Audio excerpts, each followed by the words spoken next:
నమస్తే, welcome to Bharati TV. నేను Bapayya. Karunakar Reddy control మీరు కెలికితే నన్ను తిడుతోంది అని చెప్పేసి ఈ వీడియోకి నేను ఒక టైటిల్ పెట్టాను.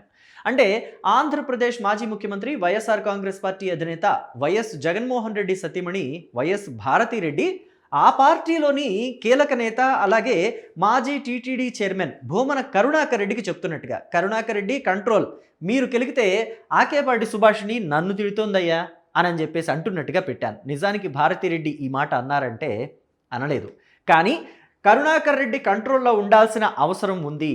ఆయన రెచ్చిపోయి కెలికిన కొద్దీ ఆకేపాటి సుభాష్ని వైఎస్ భారతిరెడ్డినే టార్గెట్ చేస్తున్నారు. ఇది ఏమాత్రం ఆ పార్టీకి గౌరవం కాదు, మర్యాద కాదు అని చెప్పేసి చెప్పడానికి ఈ వీడియోకి నేను ఈ టైటిల్ పెట్టాను. అసలు ఏం జరిగింది ఏంటి, ఆకేపాటి సుభాషిణిని ఉద్దేశించి ఇక్కడ భూమన కరుణాకర్ రెడ్డిని కంట్రోల్లో ఉండాలని భారతిరెడ్డి ఎందుకు చెప్తున్నారు అనేది కనుక మనం ఒక్కసారి చూడాలి అంటే కొంచెం రివైండ్ చేసుకొని వెనక్కి వెళ్ళాలి. అంటే పాత సినిమాల్లో రివైండ్ వేసుకుంటారు కదా, అలాగ రివైండ్ చేసుకుని ఒకసారి వెనక్కి వెళితే రోజారెడ్డి వైఎస్ఆర్ కాంగ్రెస్ పార్టీ నేత, ఆ పార్టీలో మంత్రిగాను పనిచేశారు, ఇప్పుడు మాజీ ఎమ్మెల్యేగా ఉన్నారు. ఆవిడ ఆంధ్రప్రదేశ్ ముఖ్యమంత్రి నారా చంద్రబాబు నాయుడు సతీమణిని ఉద్దేశించి ఉగాది వేడుకలకు ఎందుకు రాలేదు, ఇంట్లో ఉండి హెరిటేజ్ పాలు పితుకుతోందా ఆవిడ అని చెప్పేసి మాట్లాడడం, అలాగే పవన్ కళ్యాణ్ని ఉద్దేశించి కొన్ని కామెంట్స్ చేయటం, బీఆర్ నాయుడిని ఉద్దేశించి కూడా కొన్ని కామెంట్స్ చేయటం. అంటే తిరుపతికి ఒక ఆవిడతో వస్తాడు, షిరిడీకి ఇంకో ఆవిడతో వెళ్తాడు, ఏంటి గాడిదలు కాస్తున్నారా వీళ్ళంతా అని చెప్పేసి రోజారెడ్డి మాట్లాడారు. మరి రోజారెడ్డి ఇలాంటి కామెంట్స్ చేసినప్పుడు ఆవిడ స్టైల్లోనే రిటార్ట్ ఇవ్వాలి అని చెప్పేసి జనసేన పార్టీ వీర మహిళ ఆకేపాటి సుభాషిణి డిసైడ్ అయినట్టున్నారు. సో అందుకని అంటే రోజారెడ్డి కూడా అంటారు, ఏంటి మీరు బూతులు ఎందుకు మాట్లాడుతున్నారు అని అంటే, మా చిత్తూరులో ఇది కామన్ లాంగ్వేజ్ అంటారు. మరి ఆ కామన్ లాంగ్వేజ్లోనే ఆకేపాటి సుభాష్ని కూడా రోజారెడ్డికి కౌంటర్ ఇచ్చినట్టున్నారు.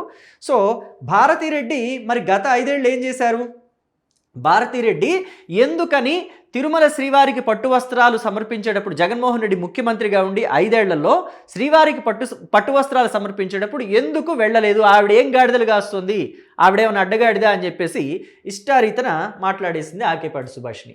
మరి ఎప్పుడైతే భారతిరెడ్డిని పట్టుకుని అడ్డగాడిదలు కాస్తోందా ఇట్లాగా మాట్లాడినప్పుడు మరి ఆ పార్టీ నుంచి, వైఎస్ఆర్ కాంగ్రెస్ పార్టీ నుంచి కూడా కౌంటర్స్ వస్తాయి కదా. సో ఆకేపాటి సుభాషిణిని భూమన కరుణాకర్ రెడ్డి టార్గెట్ చేశాడు. భూమన కరుణాకర్ రెడ్డి ఎలా టార్గెట్ చేశాడంటే, ఆవిడ కొడుకు పెళ్లిలో కిరణ్ రాయల్ అని చెప్పేసి ఇంకొక జనసేన నేత ఉన్నారు కదా, ఆయనతో కలిసి డ్యాన్స్ చేస్తున్న వీడియోస్ని సోషల్ మీడియాలో వైరల్ చేసి, ఏంటి డ్యాన్సులు, నువ్వా మాట్లాడేది భారతిరెడ్డి గారి గురించి అని చెప్పేసి ప్రశ్నింపజేశాడు మరో మహిళా నేతతోటి. అంటే వైఎస్ఆర్ కాంగ్రెస్ పార్టీలోని మరో మహిళా నేతతోటి ప్రశ్నింపజేశాడు. ఇదిగోండి ఆకేపాటి సుభాష్ని కిరణ్ రాయల్ డాన్స్ చేస్తున్న వీడియోస్. అయితే ఆకేపాటి సుభాష్ని ఏమైనా తక్కువ తినదా, మరి ఇన్ని కౌంటర్లు ఇచ్చిన ఆవిడ దీనికి కౌంటర్ ఇవ్వలేకపోయిందంటే ఇచ్చింది. ఆవిడ ఒకే మాట మాట్లాడింది, నా కొడుకు పెళ్ళి నేనే డాన్స్ చేస్తాను, వచ్చిన బంధువులతోటి నేను డాన్స్ చేస్తాను, నా కొడుకు పెళ్లిలో నేను డాన్స్ చేయకపోతే వైఎస్ భారతిరెడ్డి వచ్చి డాన్స్ చేస్తుందా అని చెప్పేసి ఒక పేలిపోయే కౌంటర్ ఇచ్చింది. దెబ్బకి ఎవరు మాట్లాడటానికి లేకుండా పోయింది. కిరణ్ రాయల్తో డాన్స్ చేస్తే ఇబ్బంది ఏంటి, కిరణ్ రాయల్ నాకు సోదర సమానుడు, నువ్వు ఒప్పిస్తావా, నువ్వు ఒప్పిస్తే చెప్పు, నేను జగన్మోహన్ రెడ్డితో కూడా డాన్స్ చేస్తా, సోదర సమానుడివి కరుణాకర్ రెడ్డి, నీతో కూడా డాన్స్ చేస్తానయ్యా అని చెప్పేసి ఆవిడ తనదైన శైలిలో కౌంటర్లు ఇస్తూ వెళ్ళింది ఒక్కొక్క దానికి. ఇక అన్నిటికీ మించి ఏంటంటే, ఈ డాన్స్ వీడియోని బయట పెట్టినందుకు గాను భూమన కరుణాకర్ రెడ్డికి కూడా ఒక స్వీట్ వార్నింగ్ ఇచ్చింది.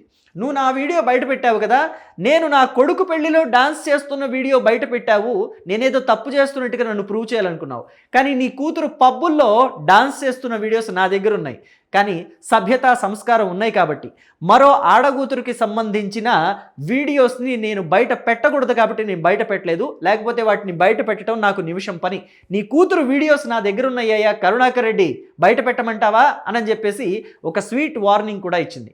సో అందుకనే నేను ఈ టైటిల్ పెట్టాను, కరుణాకర్ రెడ్డి కంట్రోల్గా ఉండు, మీరు కెలికితే కౌంటర్ నాకు పడుతుందయ్యా మాటి మాటికి అని చెప్పేసి భారతిరెడ్డి అంటున్నట్టుగా పెట్టాను. నిజానికి భారతిరెడ్డి ఈ మాట అనకపోయినా ఈ టైటిల్ కరెక్ట్గా ఉందా లేదా, భారతిరెడ్డికి కౌంటర్ పడేలాగా వైఎస్ఆర్ కాంగ్రెస్ పార్టీ నేతలు రోజారెడ్డి, కరుణాకర్ రెడ్డి ఎందుకు అలా బిహేవ్ చేస్తున్నారు, అంటే రాజకీయాల్లో హుందాతనాన్ని వైఎస్ఆర్ కాంగ్రెస్ పార్టీ పూర్తిగా పక్కన పెట్టిందనుకోవాలా, లేకపోతే గతంలో లాగా ఇంట్లో వాళ్ళని టార్గెట్ చేస్తే, ఇంట్లో అంటే రాజకీయాలకి సంబంధం లేని మహిళల్ని టార్గెట్ చేస్తూ వాళ్ళ క్యారెక్టర్ అసాసినేషన్కి పాల్పడితే అసలు రాజకీయాలు వదిలిపెట్టేసి పారిపోతారేమో అని చెప్పేసి ఒక భ్రమలో ఇంకా వైఎస్ఆర్ కాంగ్రెస్ పార్టీ ఉంటుందని మీరు అనుకుంటున్నారా? అయితే వాటన్నిటికీ కూడా తీవ్రంగా వ్యతిరేకిస్తూ అలాంటి వాటికి ఎక్కడా కూడా భయపడం అని చెప్పేసి ఆకేపాటి సుభాష్ని తనదైన శైలిలో కౌంటర్ ఇవ్వటం కూడా మీరు ఎలా చూస్తారు? అయితే తనని అసలు ఈ భూమి మీదే లేకుండా చేస్తానని చెప్పేసి వైఎస్ఆర్ కాంగ్రెస్ పార్టీ వాళ్ళ దగ్గర నుంచి వార్నింగులు కూడా వచ్చాయి అని చెప్పేసి ఆకేపాటి సుభాష్ని ఇప్పుడు చెప్తూ మీడియా ముఖంగా కొన్ని ప్రెస్ మీట్స్ కూడా రిలీజ్ చేశారు. ప్రెస్ మీట్లో కూడా ఆ విషయాలన్నీ కూడా రిలీజ్ చేశారు, ఆ డీటెయిల్స్ అన్నీ కూడా చెప్పేశారు.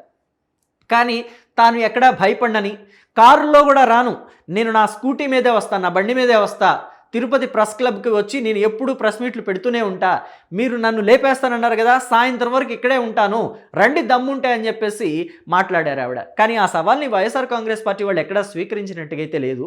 సో మరి ఏం చేస్తారు, ఆవిడని ఎలా టార్గెట్ చేస్తారు భవిష్యత్తులో ఏంటి అని మీరు అనుకుంటున్నారా? మీ అభిప్రాయాన్ని కమెంట్ బాక్స్లో చెప్పండి. అలాగే జనసేన పార్టీ నుంచి ఇలాగా ధైర్యంగా ముందుకొచ్చి మాట్లాడింది ఆకేపాటి సుభాష్ని. మరి అయితే కొంతమంది ఏమంటున్నారంటే కొంచెం బ్యాలెన్స్డ్గా మాట్లాడుంటే బాగుండేది, భారతిరెడ్డిని టార్గెట్ చేయడం ఎందుకు అని చెప్పేసి కొంతమంది అంటున్నారు. కొంతమంది ఏమో మిశ్రమ స్పందన వస్తుంది, దీంట్లో కరెక్ట్గానే టార్గెట్ చేసింది ఆవిడ. మరి ఆ పార్టీలోని కీలక మహిళకి సంబంధించి అంటే కీలక నేత జగన్మోహన్ రెడ్డి భార్యకి సంబంధించి కామెంట్స్ చేసినప్పుడే వాళ్ళకు కూడా నొప్పి తెలుస్తుంది. రెండవసారి ఇటు చంద్రబాబు నాయుడు సతీమణిని కానీ, పవన్ కళ్యాణ్ సతీమణిని కానీ, లేకపోతే తెలుగుదేశం పార్టీలో కీలక నేతల భార్యల గురించి కానీ మాట్లాడకుండా ఉంటారు, అప్పుడే వాళ్ళకి ఆ పెయిన్ తెలిసి వస్తుంది అని చెప్పేసి కొంతమంది మిశ్రమ స్పందనని తెలియజేశారు. మరి మీరేమంటారో మీ అభిప్రాయాన్ని కూడా కమెంట్ బాక్స్లో తెలియచేయండి. Thank you.